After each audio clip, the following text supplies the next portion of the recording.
Come, little children, I'll take thee away into a land of enchantment.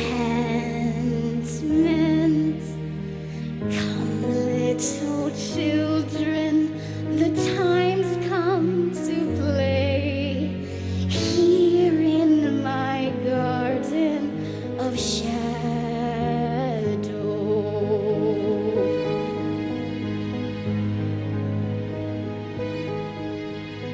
Follow, sweet children, I'll show thee the way through all the pain and the sorrow.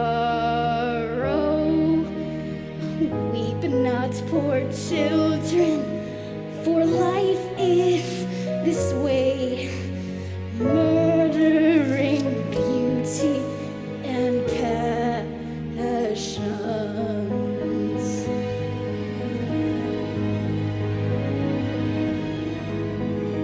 Hush now, dear children, it must be this way, to weary of life and deception.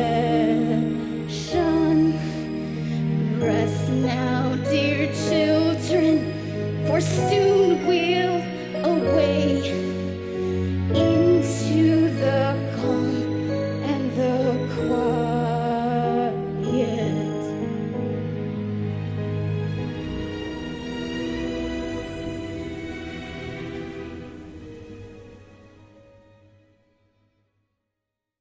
All right, campers.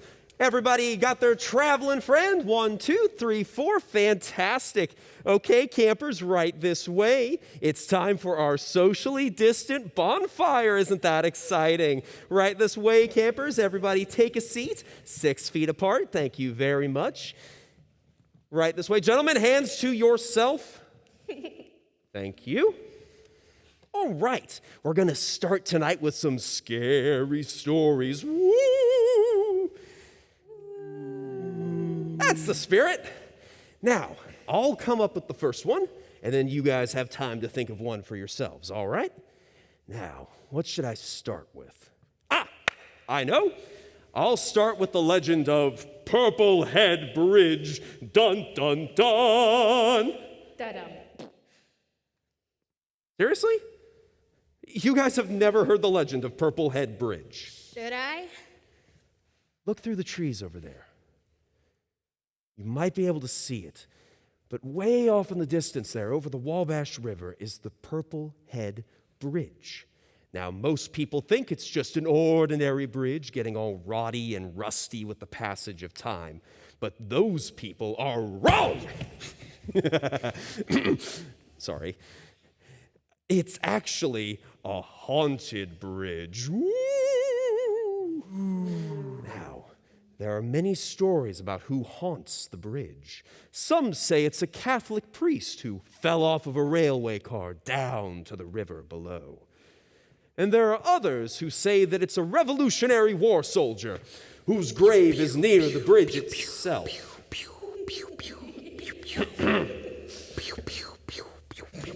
Gentlemen, are we done? Thank you. But, of course, we know the truth, that the spirit is none other than a Native American shaman. Ooh. Ooh. Now, the shaman died during the French and Indian Wars. They say his head was completely cut off by a French bayonet.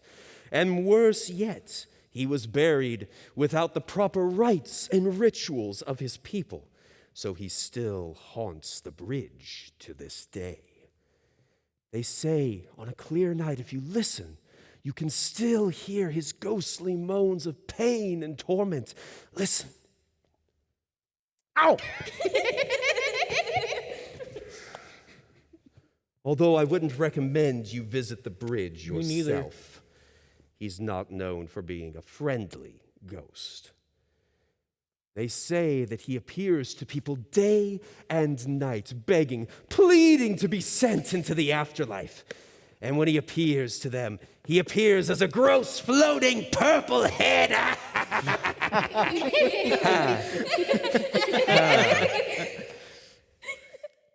You guys didn't get scared? Not even a little? No. Last year's group about wet their pants at that point. Babies. Ew. All right, fine. Since you all are clearly the experts on what's scary, it's your turn to tell the next story. Who's up first? Sit down, I got this. Why don't you go first? Thank you. Little orphan Annie comes to our house to stay, to wash the cups and saucers up and brush the crumbs away and shoo the chickens off the porch and dust the hearth and sweep and, make the fire and bake the bread and earn her board and keep. And all us other children, when the supper things is done, we sit around the kitchen fire and has the mostest fun listening to the witch tales that Annie tells about and the goblins that gets ya if you don't watch out.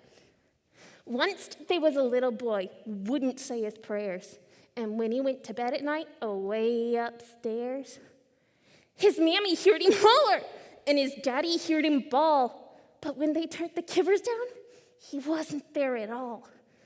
They seeked him in the rafter room and cubbyhole and press, and seeked him up the chimbley flue, and everywheres, I guess. But all they ever found was this just pants and roundabout, and the goblins will get you if you don't watch out. And one time, a little girl would always laugh and grin and make fun of everyone and all her blood and kin.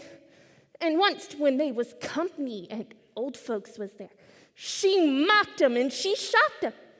And she said she didn't care.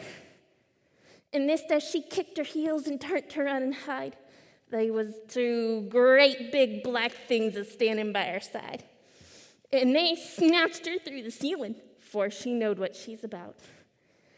And the goblins will get you if you don't watch out. And little orphan Annie says, when the blaze is blue and the lamp wick sputters and the wind goes a-woo, you better mind your parents and your teachers fond and dear, and cherish them that loves you, and dry the orphan's tear, and help the poor and needy ones that cluster's all about, or the goblins will get you if you don't watch out. That was very good indeed. Why don't you go ahead and have a seat and we'll get on to the next story. Okay, kids, everybody go ahead and grab those fantastic plastic extra shields just so we are completely safe out here in the middle of nowhere. Fantastic. Okay, everybody good? Fantastic. That's just super. Now, why don't we go ahead and get on to the next story? Who's got the next one? What about you? Okay, how about you? Oh, goblins got your tongue? Sorry. Somebody has the next story, right? There are few who deny at what I do I am the best, for my talents are renowned far and wide. When it comes to surprises in the moonlit night, I excel without ever even trying. With the slightest little effort of my ghost-like charms, I have seen grown men give out a shriek. With the wave of my hand in a well-placed moan, I have swept the very bravest off their feet. Yet year after year, it's the same routine, and I grow so weary of the sound of screams, and I, Jack, the Pumpkin King, have grown so tired of the same old thing. Oh, somewhere deep inside of these bones, an emptiness began to grow. There's something out there there far from my home, longing that I'd never known. I'm the master of fright and a demon of light, and I'll scare you right out of your pants. To a guy in Kentucky, I'm Mr. Unlucky, and I'm known throughout England and France. And since I am dead, I can take off my mask to recite Shakespearean quotations. No animal nor man can scream like I can with the fury of my recitations. But who here would ever understand that the Pumpkin King with the skeleton grin would tie with his crown if they only understood he'd give it all up if he only could. Oh, there's an empty place in my bones that calls out for something unknown. The fame and praise come year after year, does nothing for these empty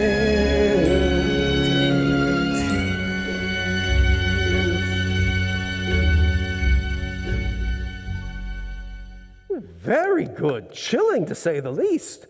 Now, I'm sorry to say, guys, but we're actually out of time for scary stories for tonight. But if we hurry, we can make it back to the cabin, get some marshmallows. We'll come back here and have some s'mores before midnight. Capture the flag. Won't that be exciting? As long as everybody has turned in their liability waivers. You guys remember those? We can't afford another lawsuit this year, campers. I'm just going to level with you. And please remember, when we're walking through the woods, stay with your buddies. Don't wander off alone, guys. We can't afford anyone to get lost. Right, campers? Campers? Guys? Have you ever yearned to go past the world you think you know? Been enthralled to the call of the beauty underneath? Have you felt it draw you in, past the place where dreams begin? Felt the full, breathless pull of the beauty underneath? When you stare behind the night, can you glimpse its primal might? Might you hunger to possess, hunger that you can't repress? Do you find yourself beguiled by the dangerous and wild? Do you feed on the need for the beauty underneath? Have you felt your senses surge and surrendered to the urge, and been hooked as you look at the beauty underneath? When the dark unfolds its wings, don't you sense the strangest things? Things you know you can't confess, things you search for nothingness. It's all so beautiful, so strange yet beautiful. Everything's just as you say. And he's so beautiful, perhaps too beautiful. What I suspect cannot be. And yet somehow we both see the very same way. Is the music in your head? Have you followed where it led, and been graced with a taste of the beauty underneath? Does it flood your every sense? Is it terribly intense? Tell me you need it too, need the beauty underneath. When it lifts its head and sings, do you feel amazing things? Things you know you can't confess, things you thirst for nonetheless. It's all so beautiful, almost too beautiful. Do you see what I see? To him it's beautiful. My world is beautiful. How can this be what it seems?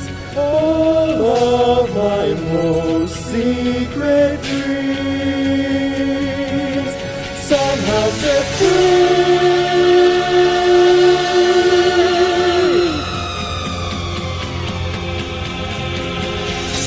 You can feel it come closer. You've no fear of the beauty underneath. You can face it, you can take it. You see through to the beauty underneath. To the splendor, and the glory, to the truth of the beauty underneath. You'll accept it, you'll embrace it. Let me show you the beauty underneath. To the splendor, and the glory, to the truth of the beauty underneath. You'll accept it, you'll embrace it. Let me show you the beauty underneath.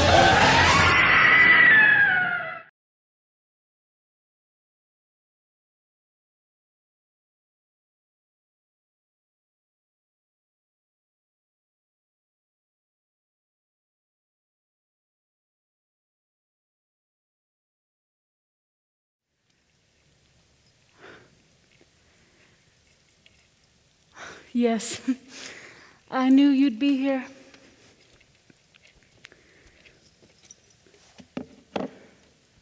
Well, hello, friends. I am Madam Salem. You'd like a reading, yes? And what is it that you desire to know? About the girl? The girl is missing, yes? That's what I thought. Well, let us see what we have in store today.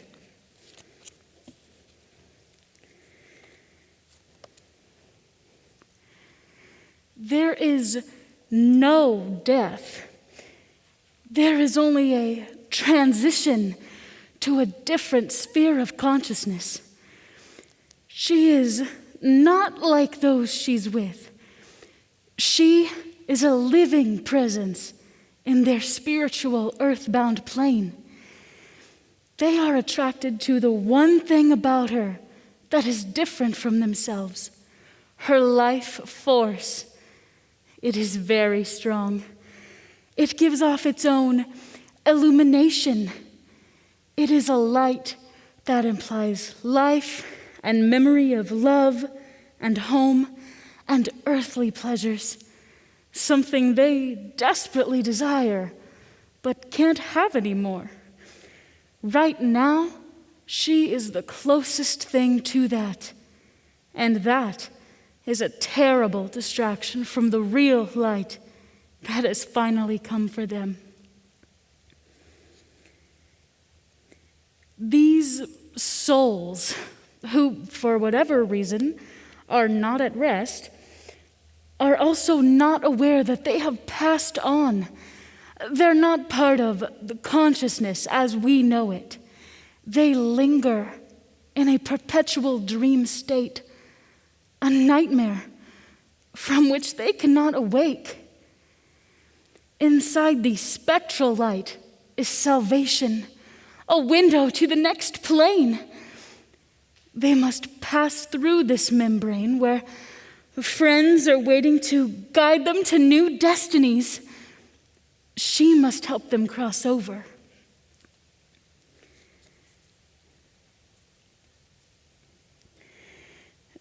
There's one more thing. A terrible presence is in there with her. So much rage, so much betrayal. I've never sensed anything like it. It keeps her very close to it and away from the spectral light. It lies to her. It tells her things only a child could understand. To her, it simply is another child. To us, it is the beast.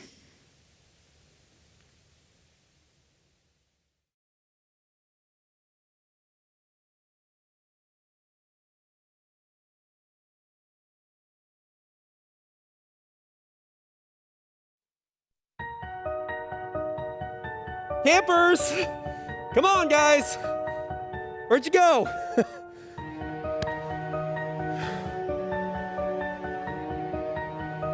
All right, guys, joke's over.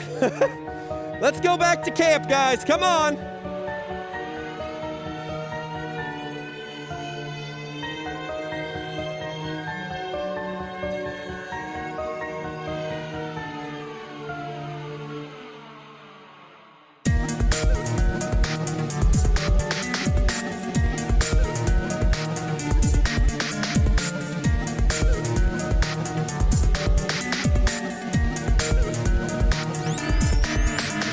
Lurking in the shady streets, hazy, wandering all on your own, crazy. Thought you were the monsters here, how sad. Time to learn your place, you're only just a lad. Cast 1,000 sins and one have you. Common boogeyman you are, it's true. Let's see if you're all just bark, no bite. Cowards like you always turn tail and take flight. Why the good die and the cruel live in justice? I cannot forgive. Don't play God, you're no deity. Who, pray tell, will try and stop me? Cut him down and make them holy, forgiven. On these grounds solely, bear no odds. I'll rip those from you as a corpse. No more harm you'll do. All right, campers, let's go. Guys, come on, where are you?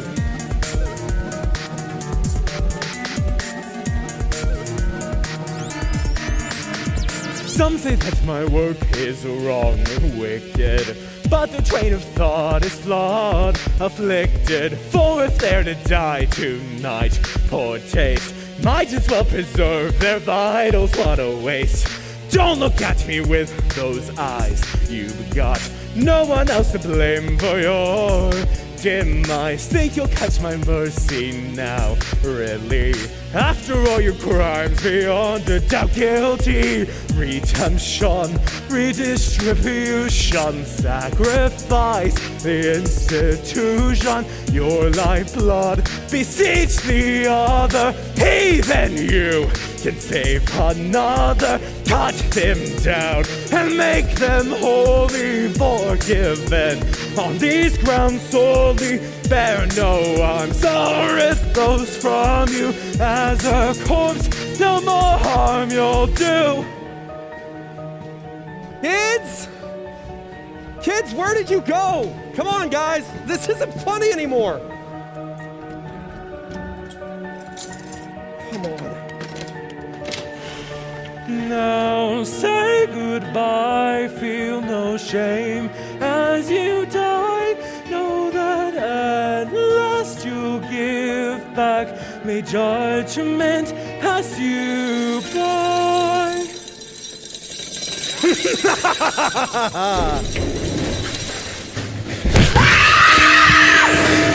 Cut them down and make them wholly forgiven.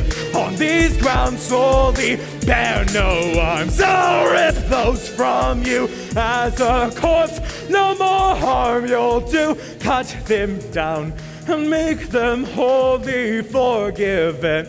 On these grounds solely, bear no arms. I'll rip those from you as a corpse. No more harm you'll do now. Say goodbye, feel no shame as you die.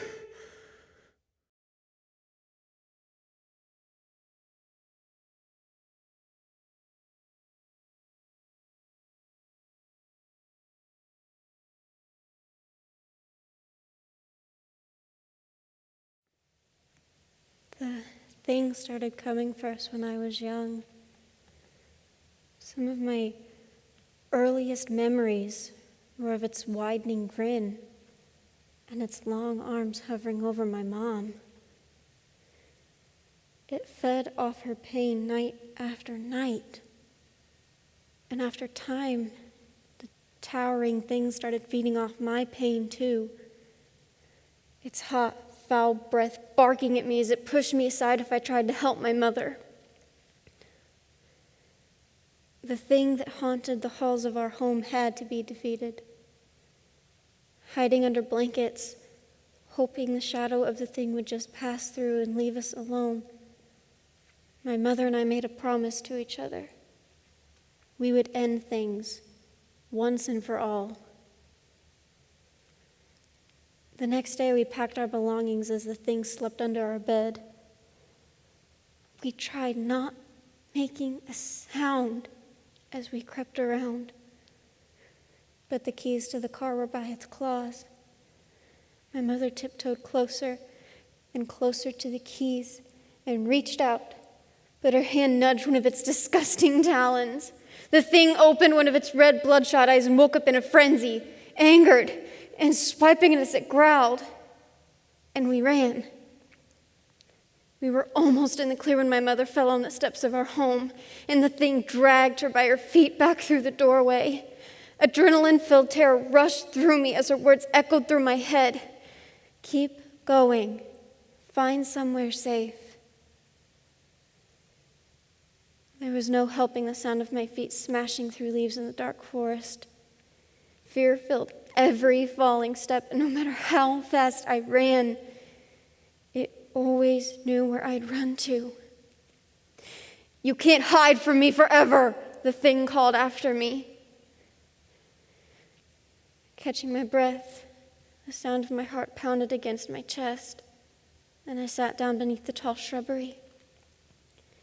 Any sound made me think the thing was near. The whipping of the leaves behind me grew louder and louder as the thing grew closer. Grabbing a branch on the ground next to me, I threw it as far as I could, hoping the thing would lose track of me. It ripped through the air and it landed with a strong thunk. And the sound of the thing went past me in the other direction. Swiftly, I climbed a tree. My nails dug into the rough bark, slicing my fingers open, ripping my dress as I climbed, holding back tears from the pain. The thing wanted my pain, and it could sense it, and I refused to give it the satisfaction. Gritting my teeth, I hoisted myself onto a higher branch to hide. The thing always knew I'd go back to my mother. We tried to run away before, but no matter where we went, it would always find us. No matter how dark it got, it could see us.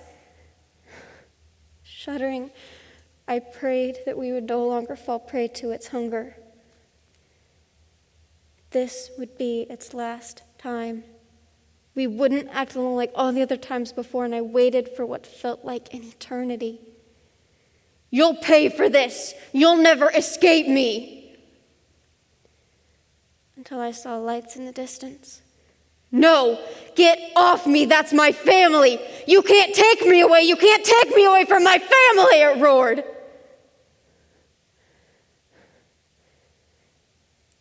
I watched as they took the thing away.